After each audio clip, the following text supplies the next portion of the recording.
TikTok, Likee সহ বিভিন্ন সামাজিক যোগাযোগ মাধ্যমে সস্তা জনপ্রিয়তা পেয়ে অনেক তরুণ জড়িয়ে পড়ছে নানান ধরনের অপকর্মে। পুলিশের ভাষায় কিশোর গ্যাং তৈরিতে প্রভাব রয়েছে এসব প্ল্যাটফর্মে। এদিকে এক প্রকৌশলীকে মারধরের মামলায় সোমবার উত্তরা থেকে গ্রেফতার টিকটকের কথিত তারকা অপুকে কারাগারে পাঠিয়েছেন আদালত। মনোবিজ্ঞানীরা বলছেন, এই অবক্ষয় এড়াতে প্রয়োজন রাষ্ট্রীয় উদ্যোগ। রাশেদ নিজামের রিপোর্ট। আয়নার সামনে দাঁড়িয়ে এখন নিজেকে দেখে নিজে চমকে উঠি। আয় হায়, কি করছেন কিংবা কেন করছেন তা বোঝা যায়। অদ্ভুত উচ্চারণ, ভারী চুল আর কিম্ভূত কিমাকার সাজসজ্জার উঠতি এই তরুণ নোয়াখালীর সোনাইমুড়ির মাদ্রাসার সাবেক ছাত্র ইয়াসিন আরাফাত অপু। পড়াশোনা ছেড়ে একসময় কাজ শুরু করেন সেলুনে। বন্ধুবান্ধবের মাধ্যমে খোঁজ পান টিকটক আর লাইকির রঙিন দুনিয়ার। পকেটে আসতে শুরু করে টাকা, হয়ে ওঠেন অপু ভাই। নোয়াখালী থেকে আইসা পড়ছি, এখন যেমন টাকা কাপাইয়া। গত 2 আগস্ট ঢাকা কাঁপাতে এসে নিজেই এখন কাঁপাকাঁপিতে। শুনেছি আমার বিদায়ের সময় হয়েছে। টিকটক ঘেটে দেখা যায় 1.5 লাখের বেশি ফলোয়ার তার। লাইকিতে সে সংখ্যা প্রায় 10 লাখ। কখনো দামি বাইক, বিদেশি কুকুর কিংবা ঝকঝকে রেস্টুরেন্ট, রাজপথ থেকে শুরু করে আকাশ বাতাস, কোনো কিছুই বাদ যায় না তার নাগাল থেকে। আমার গায়ে যতক্ষণ রক্ত আছে ততক্ষণে আমি খেলবো, পারলে ঠেকাইস।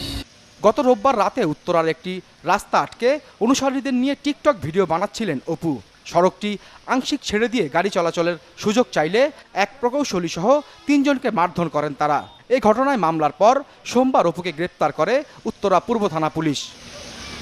মঙ্গলবার আদালতে হাজির করা হলে জামিন নামঞ্জুর করে কারাগারে পাঠানো হয়। পুলিশ বলছে, এলাকাভিত্তিক কিশোর গ্যাংয়ের অন্যতম অনুষঙ্গ হয়ে উঠেছে টিকটক সহ কিছু সামাজিক যোগাযোগ মাধ্যম। তার সঙ্গীরা এবং সে কিশোর গ্যাংয়ের সাথে কোনো ধরনের সম্পৃক্ততা আছে কিনা এই জিনিসটা আমরা তদন্ত করে দেখছি। তবে আমরা ধারণা করছি যে কিশোর গ্যাং হিসেবে নিজেদেরকে আত্মপ্রকাশের একটি জোর প্রচেষ্টা তারা চালিয়ে যাচ্ছে। আজব নাচ আর বিদেশি ভাষার জনপ্রিয় গান দিয়ে নয়, প্রতিভা বিকাশের আরও উন্নত পন্থার সাথে সন্তানকে পরিচয় করিয়ে দিতে অভিভাবকদের আহ্বান জানান মনোবিশ্লেষকরা। এই বয়সের শিশু কিশোররা ন্যাচারালি কিন্তু এই বিষয়ের প্রতি তারা আকৃষ্ট হবে এবং তাদেরকে যে তার এনার্জি, তার যেটা বললাম সম্ভাবনার জায়গাটা, সেটাকে আমরা প্রপার যদি চ্যানেলাইজ করার সুযোগটা আমার পরিবার থেকে না থাকে, রাষ্ট্র থেকে না থাকে, তার সমাজ থেকে না থাকে, কমিউনিটি থেকে না থাকে, তাহলে কিন্তু নানা রকমের এসব হলো ডিরেলমেন্টের দিকেই হলো আসলে আমাদের সন্তানরা চলে যাবে। এদিকে যে প্ল্যাটফর্মে এতদিন লাখো লাভ রিয়াক্ট আর কমেন্ট পেয়েছেন অপু ভাই, সেখানে সোমবার রাত থেকে নিজেই পরিণত হয়েছেন নতুন হাস্যরসের উপাদান হিসেবে। দেশের কিশোর কিশোরী সহ উক্তি বয়সের বিভিন্ন তরুণ তরুণীরাও মেতেছেন টিকটক সহ বিভিন্ন অনলাইন প্ল্যাটফর্মে। তবে রঙিন দুনিয়ার কোনো ভুল সিদ্ধান্ত জীবনকে যেন সাদা কালো করে না দেয়, সে ব্যাপারে অভিভাবকদের সচেতন থাকার পরামর্শ মনোবিজ্ঞানীদের। রাশেদ নিজাম, চ্যানেল 24, ঢাকা।